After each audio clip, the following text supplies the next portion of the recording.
like, you know, and it gets kind of muddy. And so I've been like pursuing like a way of just like finding stillness and like understanding like who God is and like just listening, just like quiet myself, because that's something that like I don't really do. My mind's always like kind of going. So I've been like also pursuing that, and I've also gotten some crazy. Dude, the other day, I told Bailey this, and she kind of was like, "Wow, I can't believe this happened. That's cool." So I've lost my wallet now twice in a matter of like a month and a half. Yeah. And like explaining that to your wife, it's just like, dude, what the, like, you know, like I would expect her to be like, you're a freaking idiot, you know? So the other day, I couldn't find my wallet again. And this was like my third time. I just got new cards. Oh. I also had to pay my car payment, so I pulled out $500 cash to keep my wallet to pay the next day. I lost the freaking wallet. And it's like putting ourselves in a hole when we're already like kind of strapped for cash. Right. Yeah, that's bad timing. Dude, I was kind of like, I was having like not a mini panic attack. I was just like, dude, she's gonna be pissed. We're gonna have to pull from like savings, and we don't even have that. You know, like, you're problem solving already. Dude, I was losing my mind. I remember I was like, she saw me like stressing out. She's like, "What's wrong?" I was like, "I can't find my wallet," and she just like stayed quiet. I was like struggling, and I was like, "I don't know," and she's like, "Well, we'll find it. Don't worry, it's just your cards." And I was like, "Well, I had like $500 cash in there." And dude was just like, boom, you know. She didn't blow up. I blew up inside. Okay. Yeah. And I remember like she left the room, and I was just like frantically looking for this dang wallet. And she came back and she just looked at me, and I was expecting like, just like, "You're an idiot." She's just like, "I feel like God wants to talk to you." And I was like, "What?" It made no sense. That's not the answer you expected, right? Exactly. And I was like, I think I got a break. So I just started searching again, like, for this thing. I couldn't find it for the life of me. And I got to the point where I was like, all right, I give up. I'm going to go find a place and just get quiet and see what he's trying to say. So I got my phone, played some guided meditation stuff, went to the car, started playing it, and just sat there. And the meditation was more about like stillness and just like being quiet, and gave me like really good words to like guide myself back to just like stop letting your thoughts, like control your thoughts. Yeah, control them, yeah. Because I think a lot of times like when your thoughts are like functioning, like you let them dictate who you are.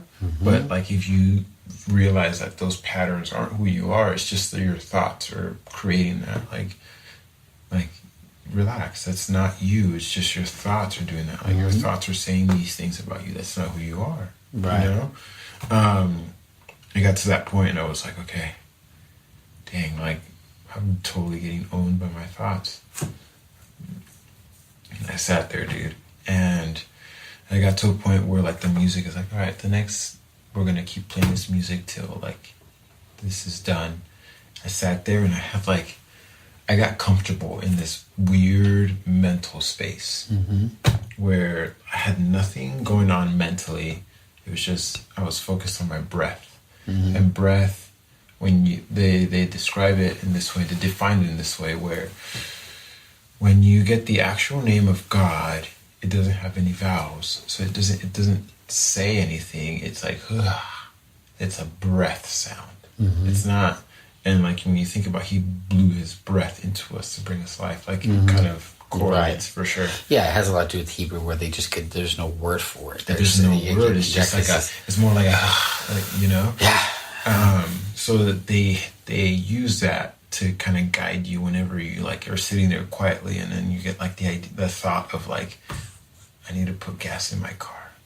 Dang, I also need maintenance. You know, like you go on these rabbit holes. And it's like, go back to your breath. Just like think about the breathing. Because those are like distractions.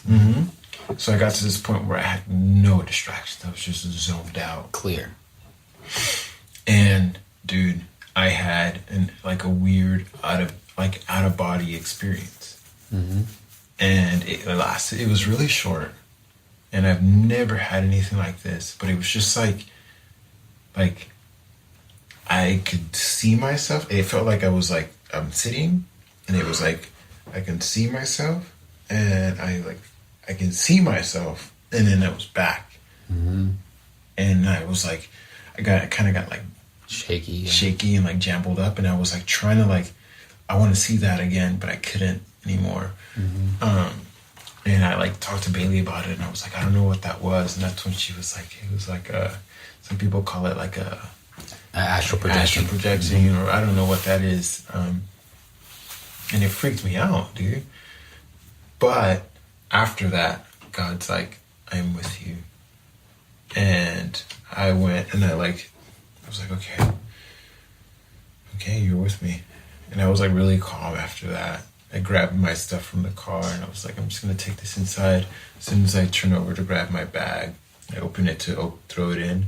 My wallet is staring at me. In your bag? In my bag.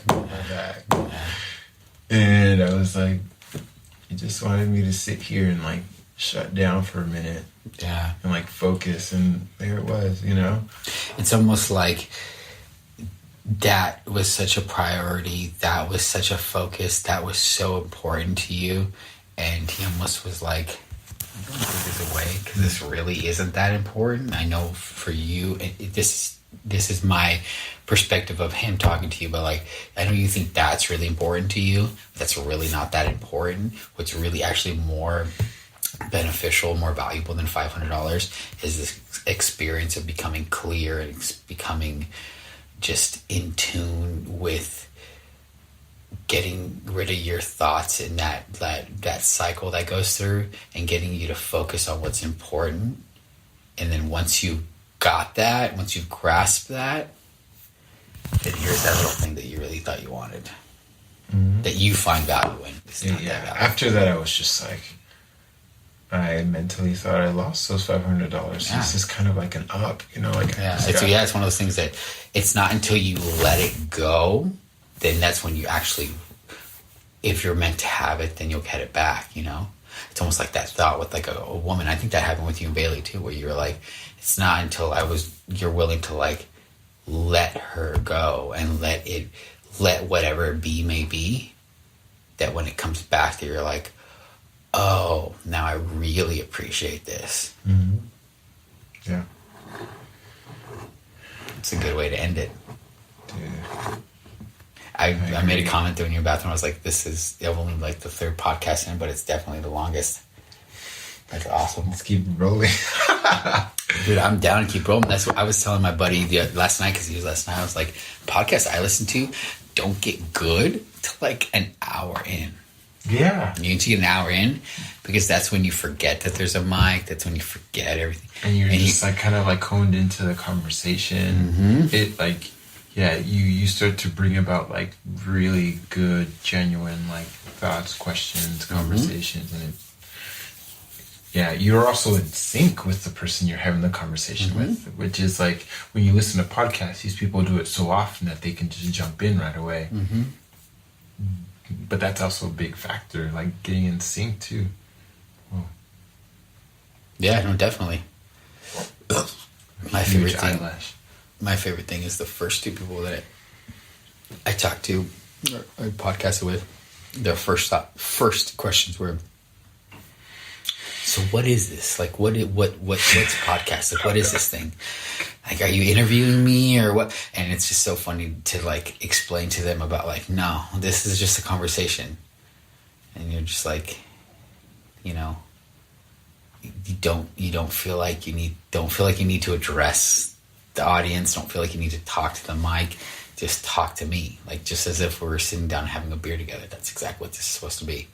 But it's so funny because you're the first one that's actually gotten it. The other two, they were great, but there were definitely moments where they're just And to the podcast audience, let me address something and like where you're just like, that's cool, but that's not what this is about. The genuineness about this is just about capturing the moment where those people feel like they were hanging out here in the corner and they were listening in. And if they didn't want to be here, then you just stop listening. And that's it for part 2 of the podcast with Josué. I hope you guys enjoyed it. I really like the way that one ended. I'm excited because we already recorded a second podcast with him and his lovely wife and the business that they started, and that'll be coming out in a few weeks. So stay tuned for that. Again, I know consistency is the name of the game with this, guys, and that's why next Monday another podcast will be released. These are going to be broken up into 2 parts, so please stay tuned for that every Monday. Please rate, review, and most of all, share if you like this podcast, whatever social media platform you guys use. Please be sure to share. I just want as many people to listen to this as possible. iTunes, again, Stitcher, that's where this is going to be released on Mondays. Hope you guys enjoyed it. Stay tuned for more. See you next time.